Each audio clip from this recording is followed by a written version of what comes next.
ٹھیک ہے، وہ آپ دیکھ سکتے ہیں، آپ کو نظر آئے گا کہ یہ حامد میر صاحب کے بیٹے کی شادی ہے. وہاں پہ کس نے کیا پہنا ہوا تھا، کس طرح کے کپڑے تھے، کیا معاملات تھے، وہ بھی آپ دیکھیں. مریم اورنگزیب صاحبہ بھی اس میں نظر آئیں گی اور ان کا میک اپ بھی نظر آئے گا. اور جس طرح کا ان کا میک اپ یہاں پہ تھا اسی طرح کا وہاں پہ نظر آئے گا آپ کو. لیکن ہاں، فلٹر کا جو کمال ہے نا، کہ جو پی ٹی آئی والے آپ ہی گان والے تھے، آپ ہی وجان والے، یعنی کہ خود ہی دوسرے کی نا مریم اورنگزیب کی فلٹر لگا لوگوں کے تصویریں اتنی خوبصورت کر دیں.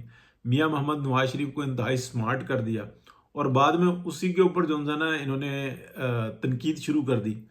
اور مزیداری کی بات اور کمال یہ دیکھیں کہ وہ فن کہ زیر بحث رہنا کمال ہے، وہ پی ایم ایل این بھی سیکھ گئی، اور انہوں نے ایسی غلط جگہ پہ استعمال کیا اس کا کہ خود ہی ان پکچرز کو ریپوسٹ بھی کر دیا.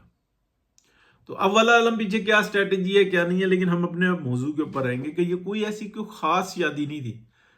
ہاں، نگاہ میں کیونکہ یہ پاکستان کی نمبر 1 پولیٹیکل فیملی ہے، تو ہر ایک کی نظریں تھیں، اور جنہوں نے سڑنا ہے، جنہوں نے جلنا ہے، جنہوں نے تنقید کرنی ہے، وہ تو ان کی اس فیملی کے اندر جو بچے شوق سے تلاوت کر رہے ہوتے ہیں نا، اس کے اوپر بھی اگر آپ دیکھیں نیچے کومنٹ، تو انہی جاہلوں کے جو نا کومنٹ وہ نظر آ رہے ہوتے ہیں کہ کانوں کو بندہ ہاتھ لگائے.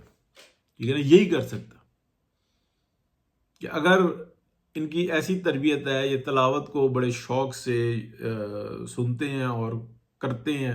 حفظاء اس فیملی کے اندر کافی سارے پائے جاتے ہیں، تو یہ اس کے اوپر بھی کومنٹ اسی طرح کے کرتے ہیں. ان سے یعنی کہ پی ٹی آئی کی جو گندی نسل جو باجوہ ڈاکٹرائن نے اور اس سے پہلے ڈاکٹروں نے تیار کی ہے، اس کی خوبی یہی ہے کہ وہ رکتے نہیں ہیں. تو بہرحال اس شادی کے اندر کوئی خاص بات نہیں ہے. اگر کسی کو بھی اعتراض ہونا کہ لگژری ہے، تو یہ بات ذہن میں رکھیں کہ شوکت خانم سے لے کے اور جتنے پاکستان کے اندر خیرات اور زکوٰۃ کے بڑے بڑے پروجیکٹ نظر آئیں گے نا، بیشتر کے اندر ان کی کنٹریبیوشن نظر آئے گی انہی کی، جو یہ کمال کر رہے ہیں نا. ہاں، یہ بات آپ پوچھنا کہ حامد میر سے اور ان تنقید کرنے والے صحافیوں سے بھی کہ وہ حامد میر کے بیٹے کی شادی کے اوپر تنقید کیوں نہیں کرتے. کیا ان کی حیثیت تھی، کیا کمال تھا ایسا کہ ان کی خوشیوں کے اندر سب شریک ہوئے، اس کو پولیٹیکل ایشو نہیں بنایا. ان کی خوشیوں میں شریک ہوئے تو سب نے پولیٹیکل ایشو بنایا. انہوں نے بھی بنایا جو کہتے ہیں ہم نیوٹرل ہیں. جی، کوئی بہت زیادہ لگژریس پارٹی تھی؟ بالکل درمیانی سی تھی. ابھی اگر آپ چلے جائیں میریوٹ میں، سیرینا میں، ہفتے میں کتنے فنکشن ہو رہے ہوتے ہیں اور کیا کیا کچھ ہو رہا ہوتا ہے. اسلام آباد میں فارم ہاؤسز ہیں، بیشتر کے اندر جو بہت بڑی تعداد ایسی ہوتی ہے کہ اس میں منع کر دیتے ہیں لوگ کہ نہیں، آپ پکچر بنانا الاؤڈ نہیں ہے. آ جاتی ہیں پھر بھی پکچرز، بچے بنا لیتے ہیں، لیکن وہ منع کر دیتے ہیں اور لوگ پھر نہیں بناتے. ان کی اپنی کیمرہ ٹیم ہوتی ہے، وہ بناتی ہے اور کرتے رہتے ہیں. لیکن بچے ہیں، بچے وہ بنا لیتے ہیں، وہ پھر آ جاتی ہیں سامنے. کس طرح کی پارٹیاں ہوتی ہیں، کیا کچھ ہوتا ہے، کیا اس کے مقابلے کی یہ ہے؟ نہیں ہے. ہاں، بس ایک پبلک کے اندر ایک ایشو بنا دیا گیا ہے، تو یہ صورتحال تھی. تو میں نے کہا شادی کے اوپر نا ڈسکس کریں گے کہ بھائی یہ شادی کو خاص شادی نہیں تھی. ہاں، مرکزی لوگ تھے، چیف آف آرمی سٹاف کی شرکت تھی اور دیگر بہت بڑے بڑے ایسے لوگ تھے جن کی پکچرز سامنے نہیں آئیں، انٹیلیجنس کے تھے، اور وہ شریک ہوئے. اور اس خوشی کے ساتھ میں سب سے بڑی بات بتاؤں، اس خوشی کے ساتھ شریک ہوئے کہ جنرل حافظ عاصم منیر صاحب سمیت بہت بڑے لوگ جو شریک ہوئے ہیں، وہ یہ کہتے ہیں کہ یہ ہماری بدقسمتی ہے کہ 3 ٹائم پرائم منسٹر اس ملک کو سرو کرنے والا، اس کے ساتھ جو ہم نے زیادتیاں کی ہے اس کا ہم مداوع کس طرح سے کریں. کہ ابھی ان کو اپنے ڈپارٹمنٹ کے اندر کی جو ان سے نا گند وہ صاف نہیں کر پا رہے، اس جنگ کو لڑ نہیں پا رہے، لیکن وہ سامنے کھڑے ہوئے ہیں. تو اس کے اوپر بات رہی. اب میں 1-2 منٹ ضرور لگاؤں گا. پاکستان کی نا اکنامیکل جو صورتحال ہے وہ بہتر سے بہتر ہوتی جا رہی ہے. یہ جو بہت بڑے پیمانے پہ آپ کو نظر آتا ہے کہ کافی ساری انڈسٹری جو ان سے نا بند ہوئی ہے، اس کی کچھ خاص وجوہات ہیں. آپ دیکھیں کہ کچھ بند ہوئی ہیں اور کچھ کھل رہی ہیں، کچھ سیکٹرز کھل رہے ہیں.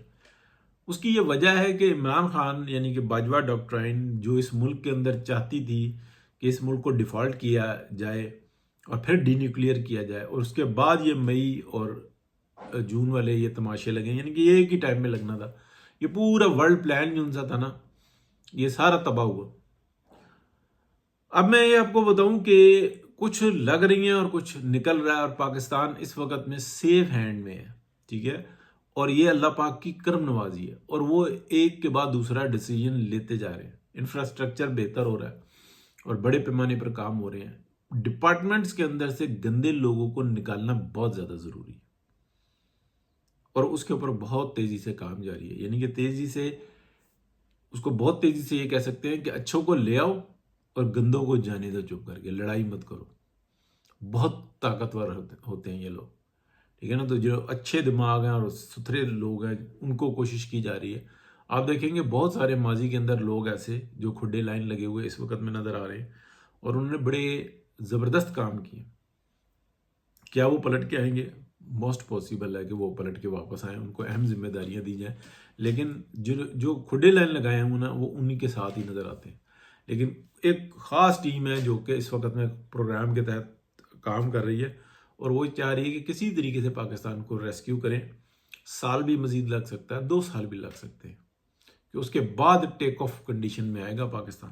لیکن اس وقت میں جتنا کام یہ ہو رہا ہے وہ اس لیے ہو رہا ہے کہ جنگیں ہمارے سر پہ کھڑی ہوئی ہیں، ایک ہم جنگ لڑ کے ہٹے ہیں، اور کسی بھی وقت کوئی بھی ایگریشن کی بات آ رہی ہے، کیونکہ پہلے جو گرینڈ پلان تھا وہ یہ تھا کہ پاکستان اور ایران کے اوپر ایک ساتھ حملہ ہوگا۔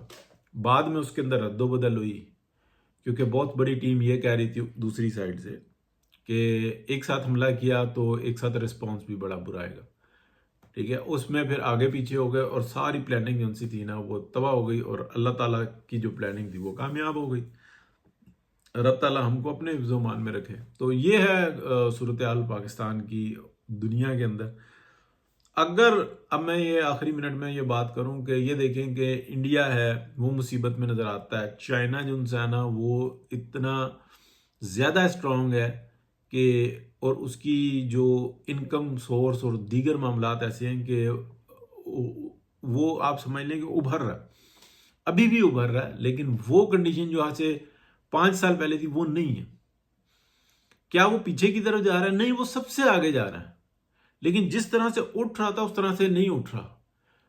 لیکن اس کے مد مقابل پورا یورپ اور امریکہ اور دنیا کی تمام طاقتیں نیچے کی طرف جا رہی ہیں، جبکہ پاکستان اور کچھ اور کنٹریز ہیں وہ اپنی جگہ پہ سٹیبل نظر آ رہے ہیں یا آرام سے آگے بڑھتے ہوئے نظر آ رہے ہیں، جبکہ یورپ اور امریکہ بہت اوپر ہے لیکن نیچے کی طرف آ رہے ہیں۔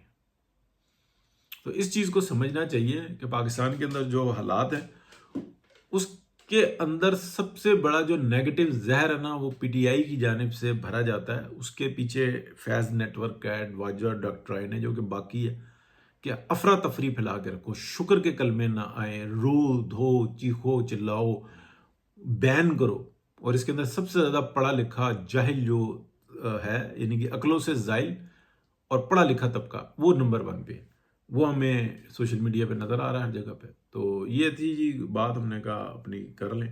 بہت شکریہ، آپ چینل کو سبسکرائب کریں، لائک کریں، شیئر کریں۔ اللہ حافظ، کمنٹ ضرور کریں۔